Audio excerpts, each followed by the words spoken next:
श्री शिवाय नमस्तुभ्यम। दोस्तों, आप सभी लोग जानते हैं कि हम भगवान को दिया बाती करने ज़रूर जाते हैं। वो भगवान शिव जी के मंदिर भी जाते हैं, भगवान के मंदिर भी जाते हैं, या तो आप अपने घर में भी दिया बाती ज़रूर करते हैं शाम के समय प्रदोष काल में।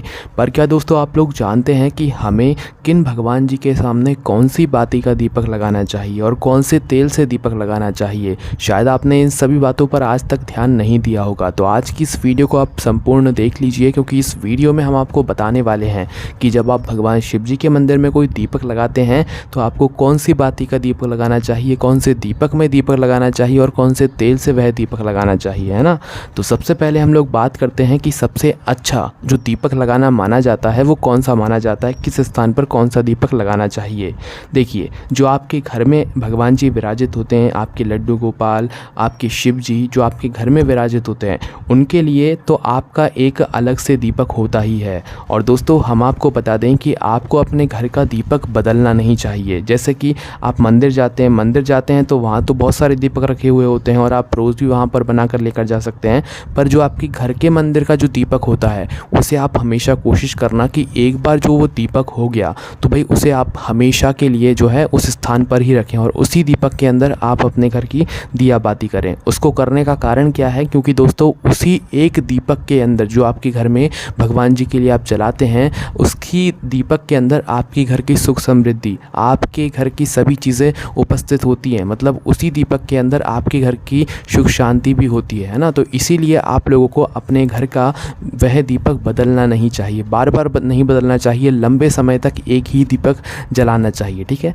तो ये बात तो आप समझ गए। अब बात करते हैं कि उसके अंदर मतलब वो दीपक कौन सा होना चाहिए। देखिए, कोई सा भी दीपक हो, मिट्टी का हो या जो भी आप दीपक पसंद करते हो, वह जो भी दीपक हो, आपको बस उसे लंबे समय तक रखना है, उसी दीपक के अंदर दिया बाती आपको करना है। ठीक है, अब उस दीपक के अंदर हमें कौन सी बाती करनी चाहिए? देखिए, घर की अगर बात करें तो घर में आपकी सभी देवी यहाँ भी विराजित होती हैं और देवता भी विराजित होते हैं।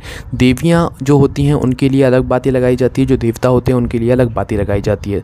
तो अगर घर की बात करें तो घर में आप लंबी बाती का भी दीप लगा सकते हैं और गोल बाती का भी दीपक लगा सकते हैं। अगर आपके घर में कोई एक ही भगवान विराजित हैं, जैसे कि शिव जी विराजित हैं या कोई देवी जी विराजित हैं, तो यहाँ पर हम आपको बता दें कि जितने भी देवतागण होते हैं, जैसे कि शिव जी हो गए, नारायण जी हो गए, भगवान कृष्ण जी हो गए, ये सभी देवता हैं। तो इनके लिए हमेशा गोल बाती का दीपक लगाया जाता है। कौन सी बाती का? गोल बाती का।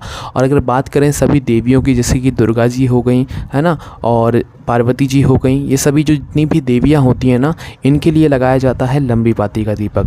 तो अगर आप अपने मन में सोचकर किसी देवता जी के लिए आप अपने घर में ही दीपक लगा रहे हैं तो आप फिर गोल बाती का लगा सकते हैं, अन्यथा किसी देवी के लिए लगा रहे हैं अपने घर में ही मन में सोचकर तो लंबी बाती का लगा सकते हैं।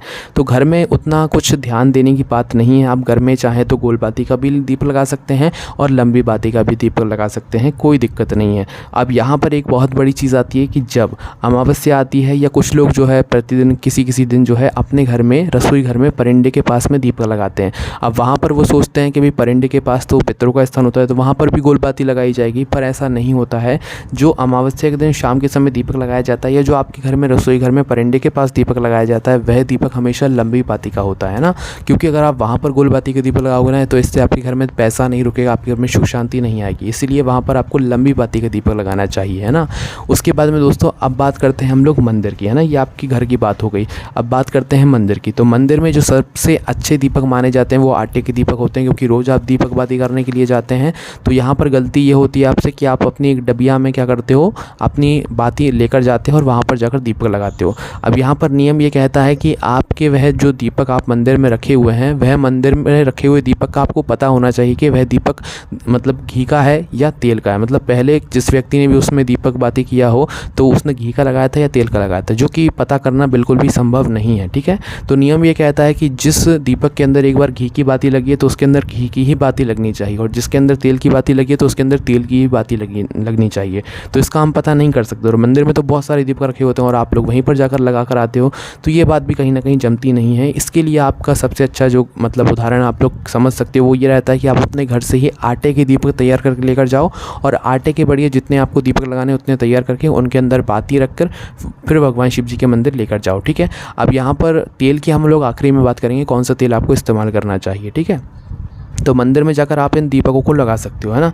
अब मंदिर में जो आप दीपक की बाती लगाओगे, यहाँ पर आपको ध्यान रखने की ज़रूरत है।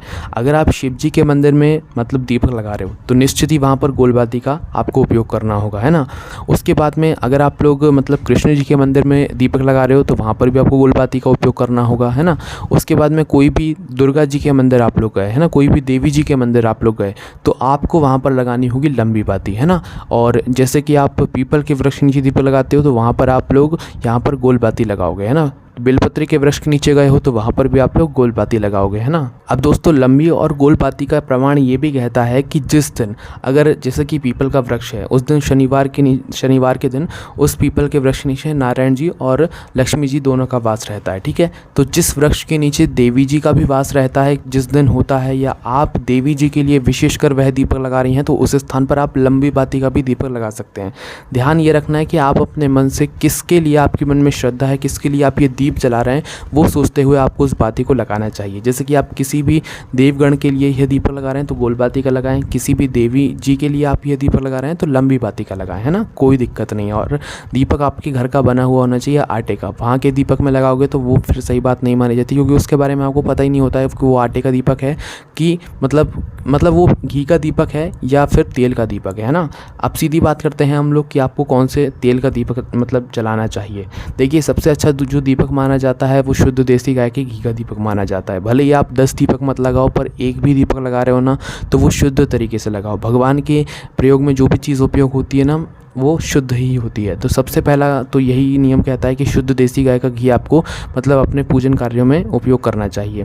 पर नहीं तो भाई जो आपके घर में तेल उपयोग होता है उस तेल का भी आप लोग दीपक जला सकते हैं। और किसी स्थान पर जो है मतलब जैसे कि पीपल के वृक्ष के नीचे जो है कई सारे लोग अलग अलग तेल का दीपक जलाते हैं तो वो आप अपने स्थान पर जला सकते हैं। पर जो सबसे सही चीज़ रहता है या तो आप घी का दीपक जला सकते हो या जो आप घर में तेल का इस्तेमाल करते हो ना, मीठा तेल हो गया या जो भी तेल हो गया, आप उस तेल का भी दीपक जला सकते हो। प्रतिदिन के ये नियम बता रहे हैं जो लोग प्रतिदिन दिया बाती करते हैं उनके लिए, है ना।